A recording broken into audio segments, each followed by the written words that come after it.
La présidente, mes chers collègues, le temps passe, les rapports s'ajoutent les uns aux autres, mais rien n'y fait.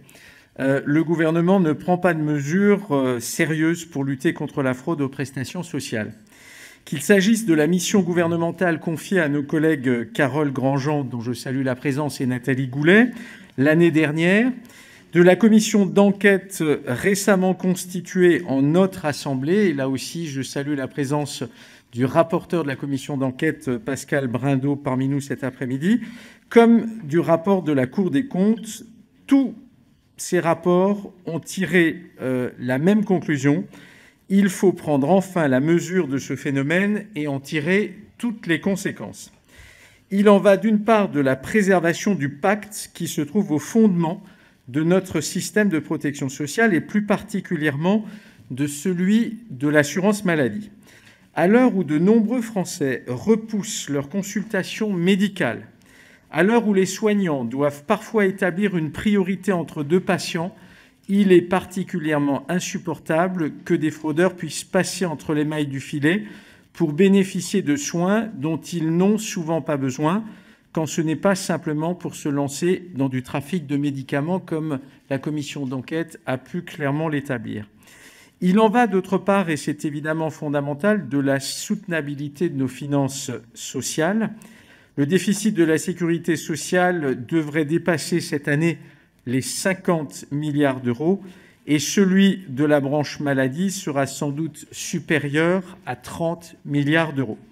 Devant une telle situation, il n'est plus possible de rester passif devant une fraude aussi mal connue que potentiellement massive, comme les rapports que je viens d'indiquer l'ont établi.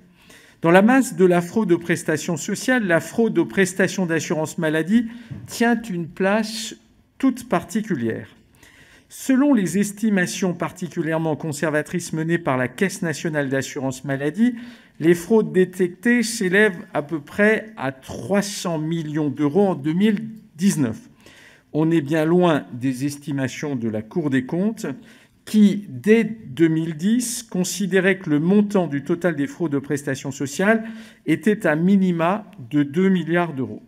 Comment expliquer cet écart ? En matière de fraude aux prestations d'assurance maladie, nous évoluons dans une véritable terra incognita, et ce, malgré les nombreux rapports récents qui ont déploré cette situation. La Cour des comptes, dans son rapport de novembre dernier, s'étonnait encore de ce que le ministère des Solidarités et de la Santé s'obstinait à ne pas prescrire à la CNAM une estimation des fraudes aux prestations d'assurance maladie. Rien de plus facile pour ne pas résoudre un problème que d'éviter évidemment de le quantifier. On ne peut pas accuser le gouvernement de mener une politique du chiffre sur ce sujet. Il n'y a ni chiffre ni politique. Et vous aurez sans doute pu constater avec intérêt que la lettre de mission qui a été confiée il y a quelques mois au nouveau directeur général de la Caisse nationale d'assurance maladie, cette lettre de mission ne comportait même pas la mention aux fraudes. Cela montre bien que l'on cherche à éviter le sujet. La fraude aux cartes vitales n'échappe pas à ce flou artistique généralisé. Sur ces 2 dernières années, les estimations du nombre de cartes surnuméraires ont connu pas moins de 5 approximations différentes, dont 2 d'ailleurs issues de la même source, à savoir la direction de la sécurité sociale.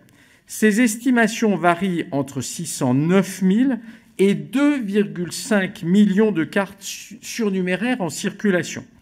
Si les derniers chiffrages se resserrent autour du million de cartes en trop, cette méconnaissance ne peut qu'inquiéter sur le degré de motivation des autorités publiques actuelles pour endiguer la fraude.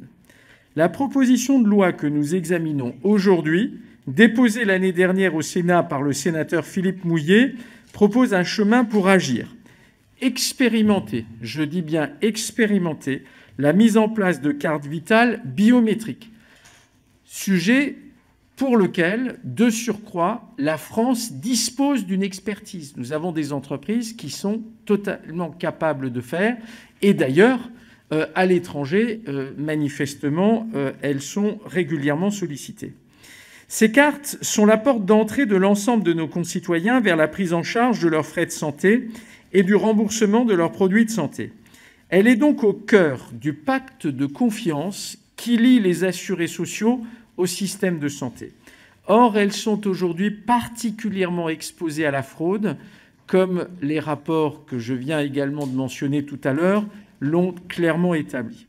La situation a certes été progressivement améliorée à mesure qu'on ait mis en place des dispositifs de sécurisation, comme par exemple la photo d'identité ou un portail interrégime pour éviter les doublons.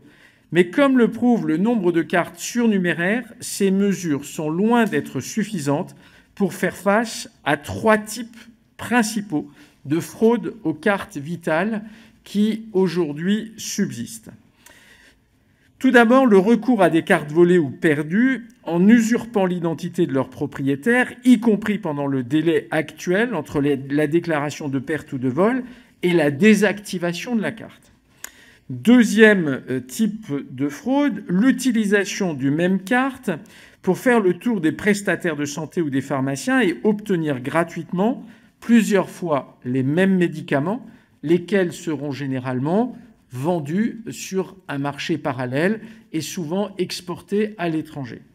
Et troisième type de fraude, l'utilisation d'une carte vitale prêtée, entre guillemets, dans un cercle amical ou familial, entraînant potentiellement des erreurs de diagnostic ou de bonne prise en charge des prestations de santé. Pour avancer sur la voie de l'authentification et de la véritable individualisation des droits, l'expérimentation de la carte vitale biométrique par les organismes d'assurance maladie est donc tout à fait indiquée, comme cela a été montré lors des débats au Sénat autour de cette proposition de loi. La technologie biométrique fait ses preuves sur notre sol depuis plus de 10 ans, en assurant l'identification et, nous le savons, l'authentification des ressortissants aussi bien français qu'étrangers, notamment par le biais du fameux passeport biométrique, et ceci depuis 2008. Le stockage numérique des empreintes digitales représente aujourd'hui, et je me permets d'insister sur ce point, la meilleure garantie d'un versement ou d'un remboursement sécurisé des prestations d'assurance maladie.